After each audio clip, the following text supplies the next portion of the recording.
Welcome to Picks with the Professor, the show where a real statistics professor and his friends give you sports betting tips. I'm your host, Professor Sides, and this college basketball episode covers select games scheduled to be played on Wednesday, December 21st, 2022. In case you're new here, check out the webpage on the banner. It's www.pickswiththeprofessor.com/new for some explanations, goals, and community rules. As always, remember there are no locks and gambling. So what Sideline provides are loves, likes, and leans. It is A, B, and C grades to indicate its confidence level with respect to scaling wagers. It's outlined in more detail on the webpage. I recommend playing the A grade plays at 1 unit each. Plays we give out here at a half unit or additional half unit, though the A plus play of the day gets an extra full unit because it's one that will count for both myself and my co-hosts.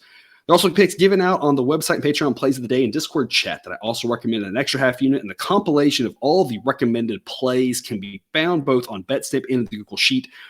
All the links are in the show description. That Google Sheet also contains a full set of projections and picks on every single game. And for early access to those picks that have already been released, hit up Patreon. That link is in the crawler below, also in the show description. It's also where you can access the Discord chat, which is the best place to get questions answered about these or other games, or just chat with us, ask us questions about whatever. But as always, take what you like and leave the rest. Lastly, please understand that good and bad variance will occur. So as much as we'd like to say will be profitable each and every day, that is an impossible reality for any gambler. Cousin Jared, the viewer at home cannot see this, but you are boldly wearing an Aggies polo after their performance today against Wofford. I have to say that's a very bold choice on your part. I mean, I wore it through football season, so why would I change now? Nothing I saw on the basketball court today would make me feel any worse than anything I saw on the football field this year. I have no rebuttal to that. That's very fair. It feels like there's always drama with the major Texas sports teams, whether it's football, basketball, whether it's your school or some of the other ones. There's always drama around this area, it seems like. There definitely is. I'm also waiting for us to hire an offensive coordinator. I assume it's going to be somebody who's coaching in a major bowl game since it hasn't yet been announced, but everybody is on pins and needles waiting for that. But this isn't the content that people came here for. But I could give you guesses on who the offense coordinator is going to be, but that's not what this show is for. Maybe we'll talk about it on the next ball episode. I guess you can give us your projections for that. All right. Well, before we get to these college basketball games here, some reminders. Please hit that like button if you're on YouTube. Also, if you aren't yet, please consider subscribing or following. It's free. And if you turn on notifications, you won't miss any of the college basketball, MLB, or college football content that this channel provides. I already mentioned the Patreon, but check it out if you haven't yet. Lots of great benefits to be found over there above and beyond what we do here. Membership starts at just $3 per month. www.patreon.com/pickswiththeprofessor. But even if you're not there, we're still thrilled to have you here. Let's get right to it. All on courtesy BetOnline. Sign up link in the show description. And current as of the time of this recording on Tuesday night. Over like 20 some odd A grade plays here for this Wednesday slate. There's over 70 games. So there's a lot of good things on the board, a lot to parse through. The A plus play of the day, the favorite of the ones that we both like. We're going to count this game for each of our records. 7 p.m. Central. North Dakota State is traveling to St. Thomas.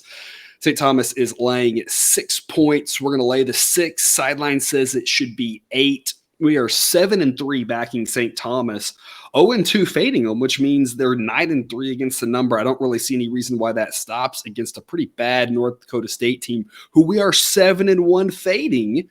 We're also 2-1 backing them. So for the most part, the model's had a pretty good read on these two teams and has played them pretty well.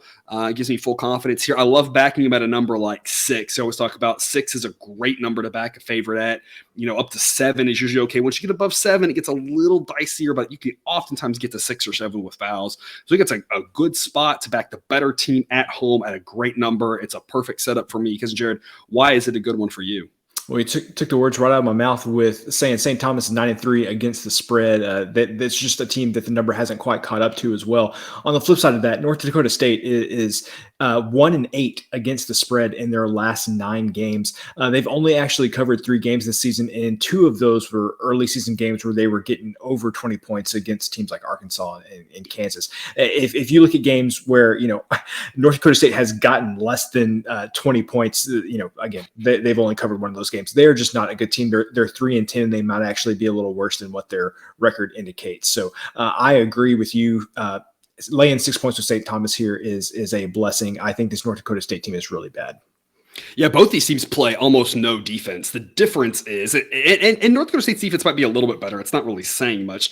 The difference is St. Thomas actually has a really good offense, and North Dakota State doesn't have a good offense. They'll score because St. Thomas will give up points to high school offense probably, but big discrepancy. St. Thomas offense is by far the best unit on the court, and that should be enough to get them over this number, especially at home as well, which will take us to the best of the rest of the A plays. We've got 4 games in this segment, 2 that you like, 2 that I like. We're going to start off with a little afternoon delight here, 1 p.m. Central, Lafayette and LaSalle. Lafayette's getting 8.5 points in this one. Sideline says it should be about 7. Models overestimated both teams by about 2 or 3 points per game, so it's not really biased one direction or the other. These 2 teams are pretty similar, to be honest. Both of them not really a good offense, not really a great defense. LaSalle probably a little bit better of a team and at home, but the question is, are they better enough plus home court to win by 8.5 or more? Because, Jared, the model doesn't think so. You don't think so. Tell us why you like Lafayette plus 8.5. People, I'm not here to give you good basketball games to watch. I'm here to give you winners, and this is not a game that you want to watch. Mm-hmm. But what I can tell you is that Lafayette is 6-0 against the spread this season when they are dogs of 8 points or more, getting 8.5 points right here. Literally, you just mentioned in the last game that we broke down, when you're laying 7 points or more, it gets a little dicey. That's kind of outside the range of when people might start fouling, adding more points to the board. So I think this is a good spot for Lafayette. I just think that the 8.5 points is just a smidge too much for a LaSalle team that I'm not quite impressed with. And again, when Lafayette's been underdogs at this number, they've covered all 6 times this season. So I hold your nose and play this one. And I, again, wouldn't recommend that you watch it though. Afternoon basketball, there's a lot of afternoon games here on your Wednesday. If you're fortunate enough to be off of work, hopefully you can watch some of the better games maybe at this time slot, or if you're at work, keep whatever random games on ESPN Plus up at the office or at your home office or wherever you may be, if you have that ability. But yeah, this is, of all the afternoon games, not one that's going to be pretty by any stretch of the imagination. Kind of to your point there, Cousin Jared, Lafayette 5-2 when we have picked them. So they've done us really well, and 2-1 fading them. So again, we've had a pretty good read on them for the most part. And LaSalle really hasn't been a covering machine, as they've actually lost more times against the number than not. So just too many points here. Sideline says to get about 7. If this was, we'll talk about that, I don't like the phrase "you're playing numbers, not teams." I was thinking about you're playing numbers and teams, right? It's both, right? You can't ignore, and I get the sentiment of what they're saying. I just think it's not said as explicitly and clearly as we mean. Like, the teams matter, but also the number matters too.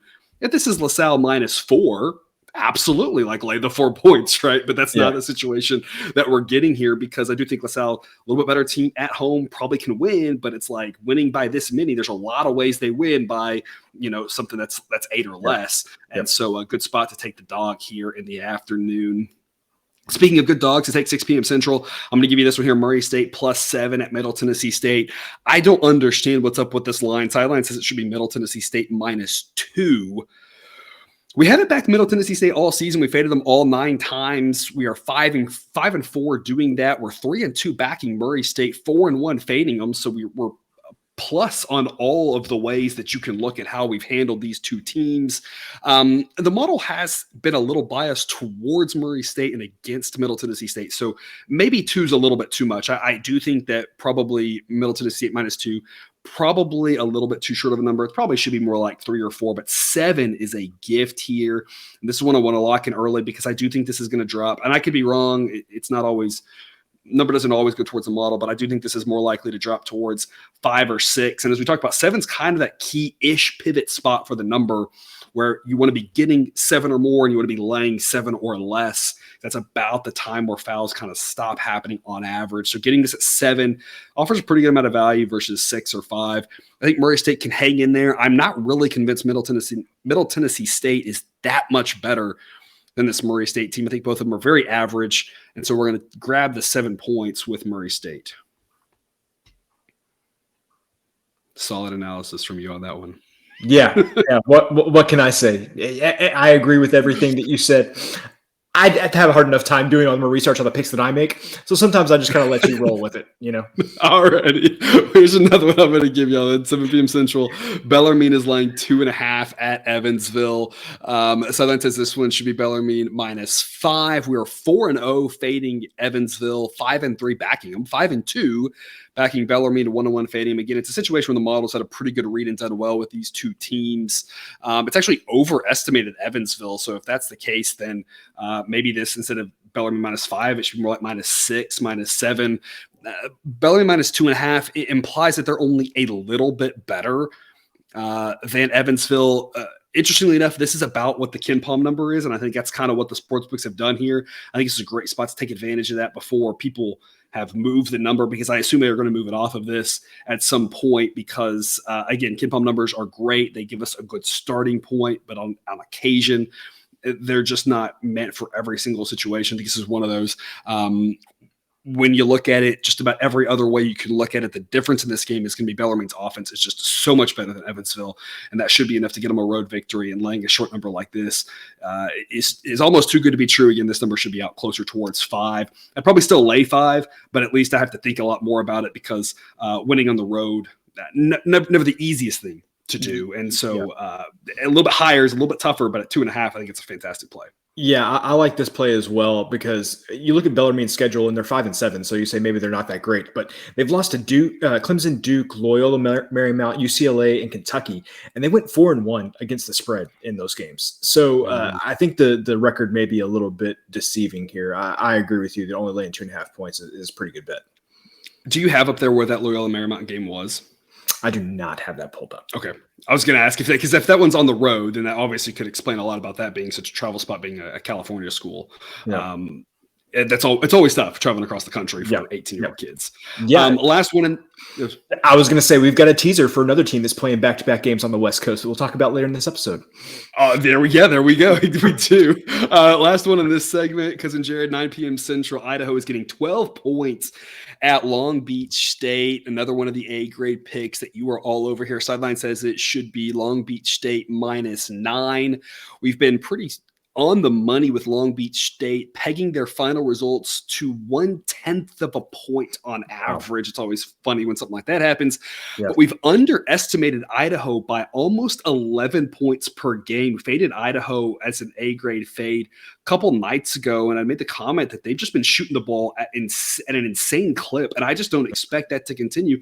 And lo and behold, they shot it a little bit worse than that, but still really well. I mean, they've been – at some point, you just have to say maybe they're just a good shooting team, and that this can continue. At some point, they're going to make a believer out of you, whether they already have or whether they're about to.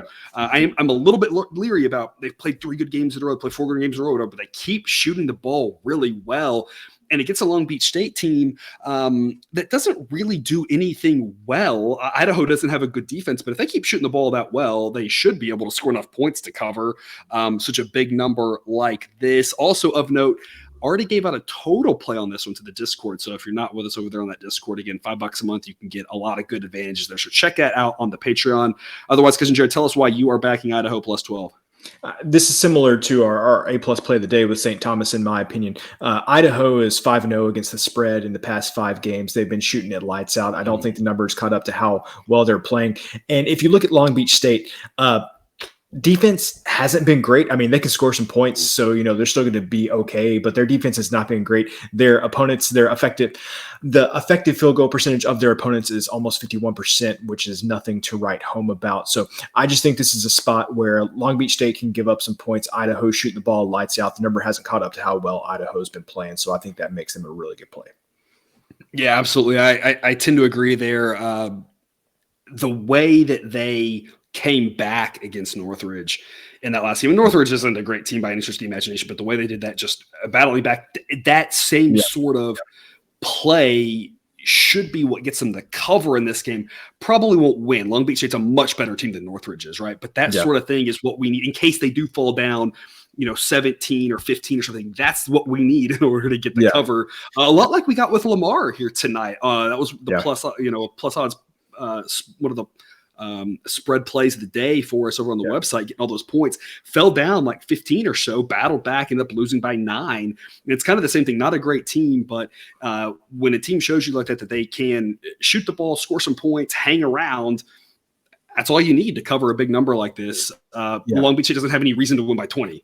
And with college basketball, how many times each night do we sit there and say, why did these teams we were late in double digits with, why did they just stop playing like the last 4 minutes of the game? And they end up blowing the cover with 2 minutes left because they just don't care. They're emptying out the bench.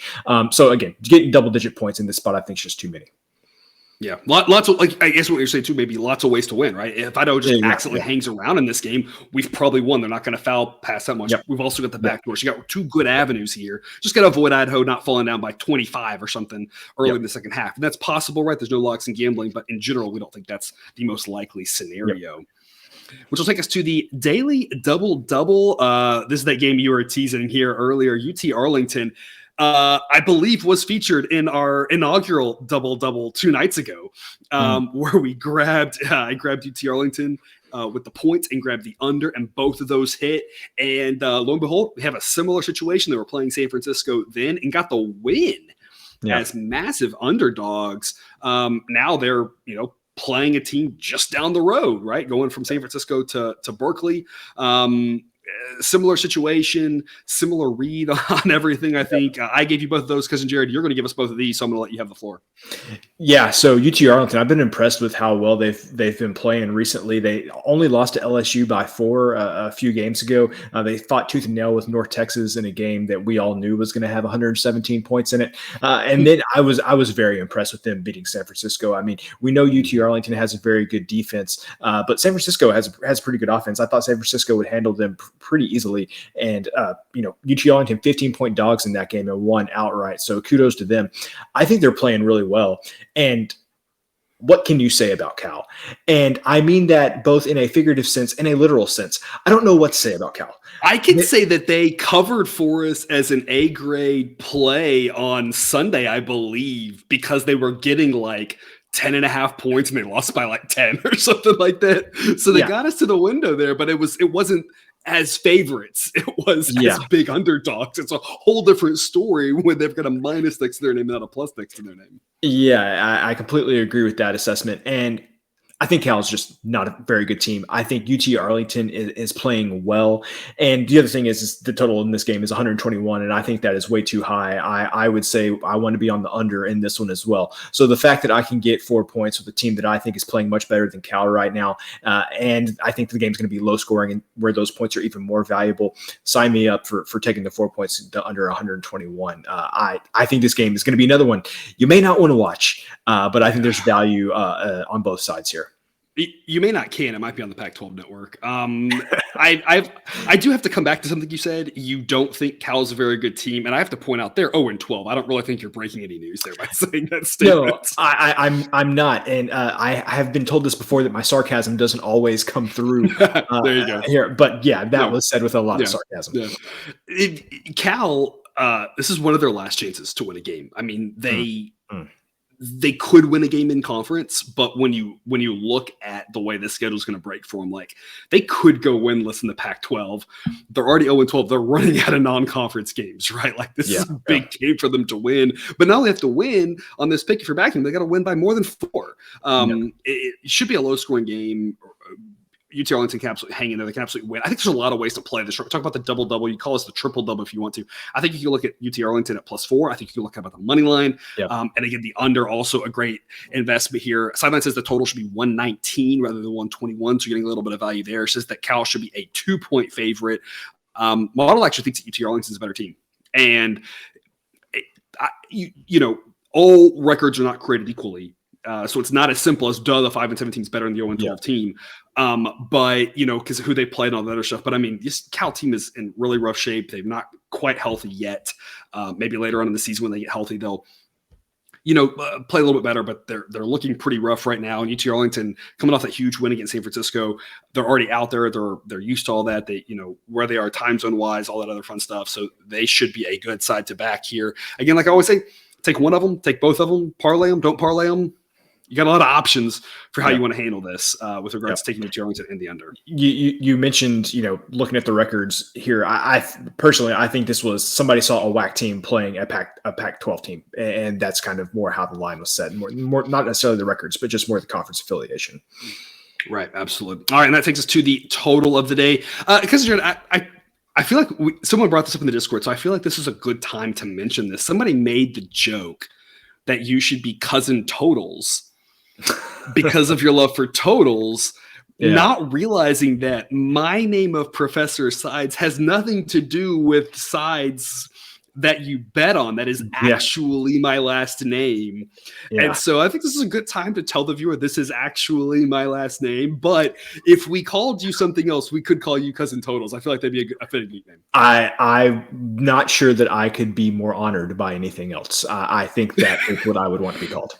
Would you want to be called Cousin Totals or Cousin Unders? I feel like you could go either way on that one. I could go either way. I think I'd stick with Cousin Totals, and then maybe after like 75% of my picks are unders, maybe I make the change then. But I would like a wrestler, right? Just slowly evolve your name a little bit, Or... Yeah, whatever feels right at the time.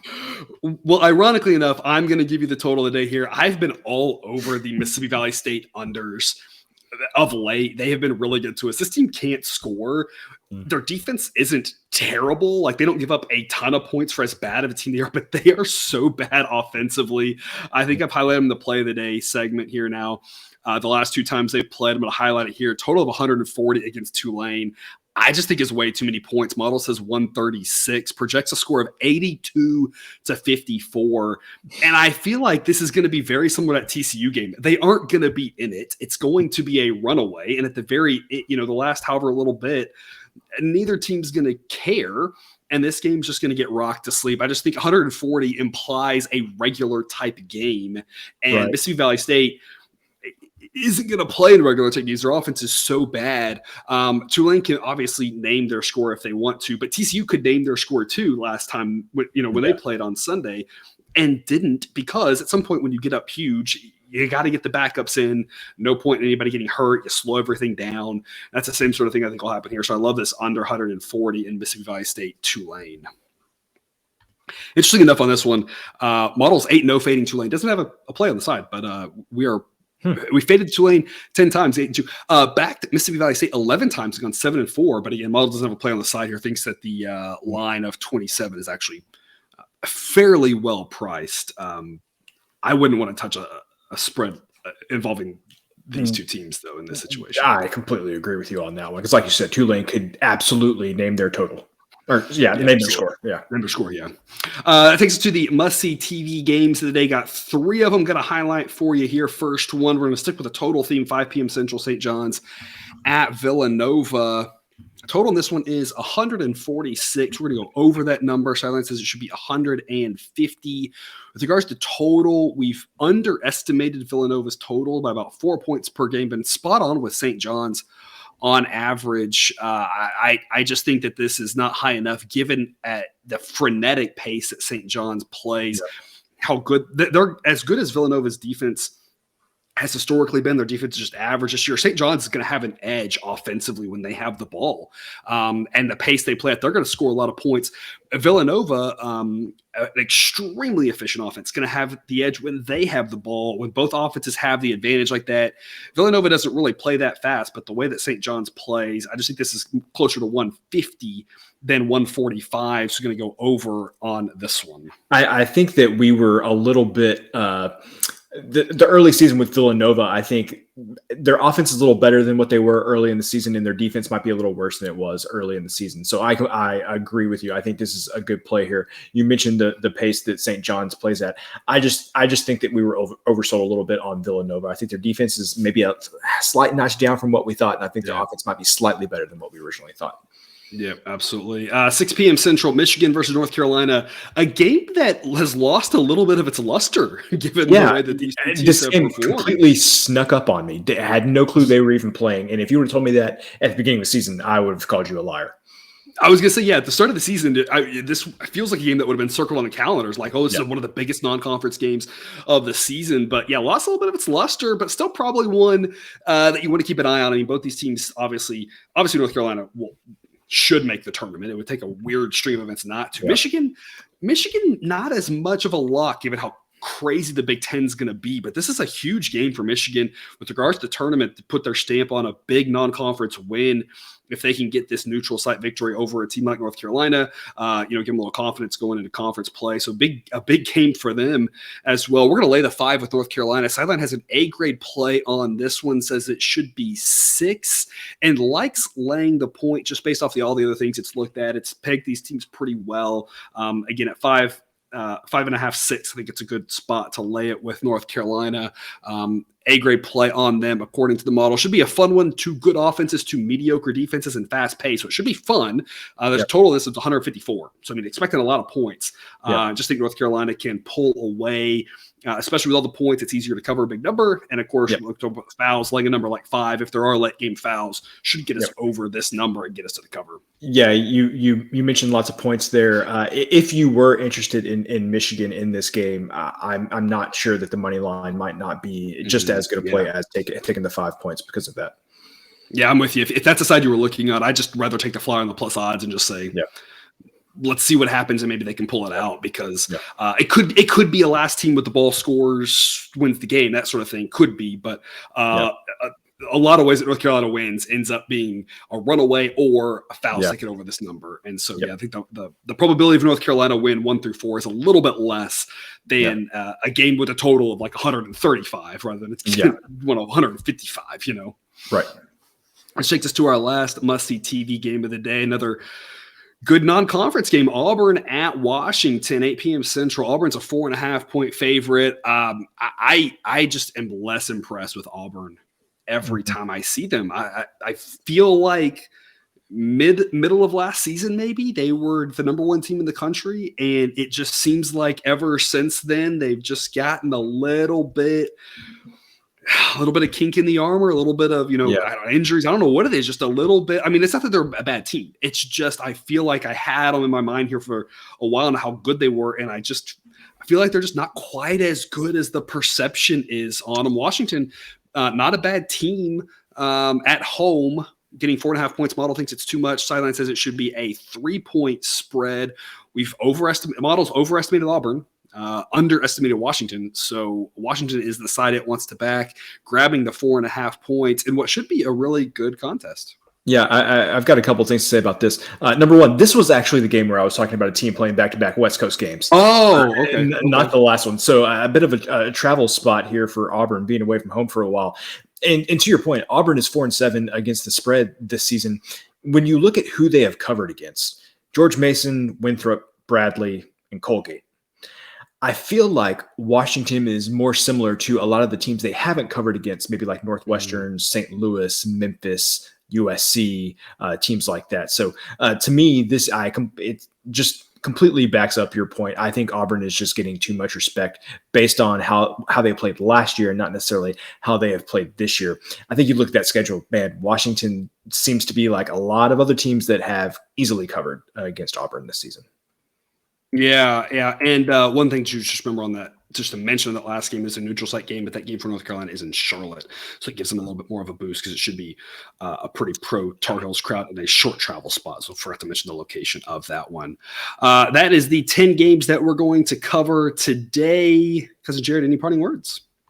It's finally feeling like college basketball season. I'm finally kind of getting in my rhythm.